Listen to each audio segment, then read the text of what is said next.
अब हम जैसी चाहें वैसी स्टाइलिंग दे सकते हैं।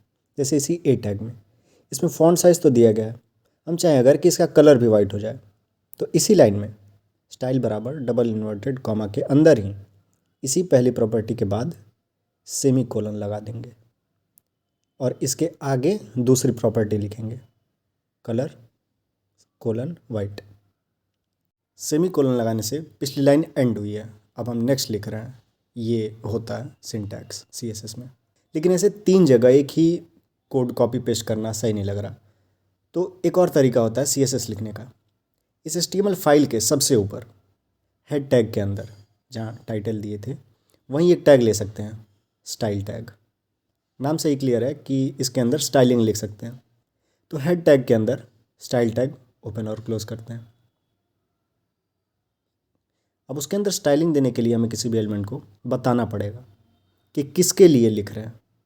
मतलब जो स्टाइलिंग हमने इनलाइन दी थी बॉडी को, वो तो जाके बॉडी टैग में ही बता दिए कि तुम्हारी स्टाइल ये रहेगी। लेकिन अब यहाँ अलग से लिख रहे हैं तो अब भी बताना पड़ेगा कि ये स्टाइलिंग किसके लिए है। तो पहले लिखना होता है उस एलिमेंट का नाम, तो लिखते हैं बॉडी, फिर कर्ली ब्रैकेट्स ओपन करने होते हैं और क्लोज, और उसके अंदर लिखेंगे हम बैकग्राउंड कोलन ब्लैक और सेमी कोलन। हर लाइन के एंड पर सेमी कोलन होगा। तो अब इस स्टाइल टैग के अंदर ही सारा CSS ट्रांसफ़र करते हैं। अब H1 के लिए बनाते हैं लिखें H1 कर्ली ब्रैकेट ओपन और क्लोज, और उसके अंदर ही एग्जैक्ट प्रॉपर्टी लिख देंगे जो कि कलर कोलन वाइट, लाइन के एंड पर सेमी कोलन। इन लाइन से अब हटा सकते हैं CSS। अब सेव करके रिफ़्रेश करते हैं, सब सही जा रहा है। अब यहाँ ए टैग के लिए थोड़ा प्रॉफिट दिखने वाला है, क्योंकि इसमें 3 बार हमें ए टैग नहीं लेना, बस एक बार ही लिखेंगे ए टैग और कर्ली ब्रैकेट ओपन और क्लोज। उसके अंदर लिख देंगे font size colon 24 px, line and पर सेमी कोलन, फिर next colour colon white, line and पर सेमी कोलन। तो जितने भी ए टैग होंगे पूरी फाइल में सबके लिए ये प्रॉपर्टी लग जाएगी। इन लाइन से अब हटा सकते हैं CSS और सेव, फिर रिफ़्रेश, और सब वैसे का वैसे। तो ये भी एक अच्छा तरीका होता है स्टाइलिंग देने का।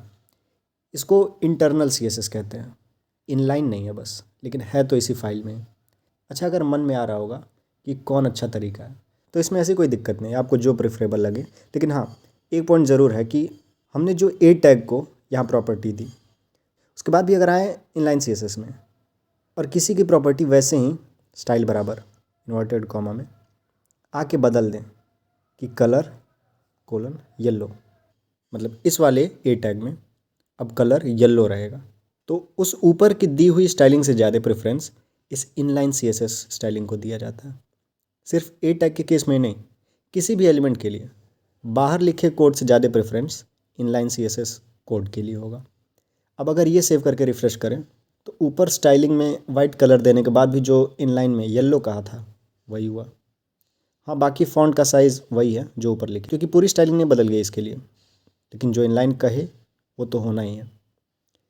तो हमने एक और तरीका देखा CSS लिखने का, ये ज़्यादा प्रेफरेबल रहता है क्योंकि एक ही फ्लो में सब लिखा जाता है और सब एक ही जगह रहता है, तो कोड चेंज करने में भी आसानी होती है।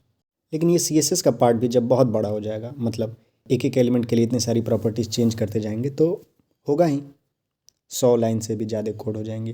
तो अगर ऐसा हो सकता है कि CSS कोड सारा एक अलग फाइल में ही रख देते और उसको लिंक कर देते इस HTML फाइल से, तो मज़ा ही आ जाता, साफ़ सुथरा अलग अलग रहता सब।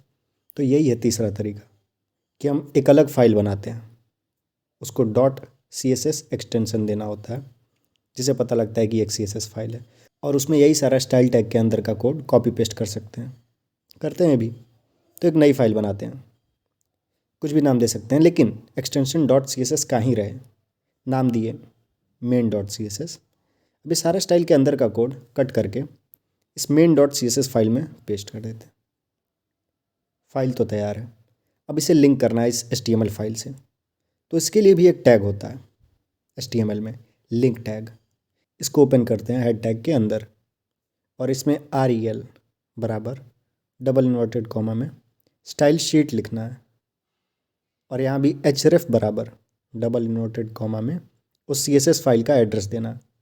तो एड्रेस देने का तरीका है कि हमें पहले इस फाइल के बाहर पॉइंट करना होगा, तो ./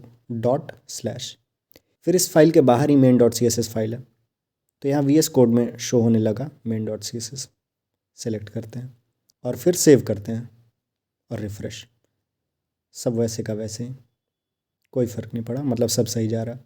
मैक्सिमम यही तरीका यूज़ करेंगे CSS लिखने के लिए, एक अलग फ़ाइल बना के और इस अलग HTML फाइल से लिंक कर देंगे। अब अगले वीडियो से हम थोड़ी और बहुत ज़रूरी CSS प्रॉपर्टीज़ के बारे में जानेंगे और उसके बाद इस हेडर पार्ट के डिज़ाइन पर वापस आएंगे।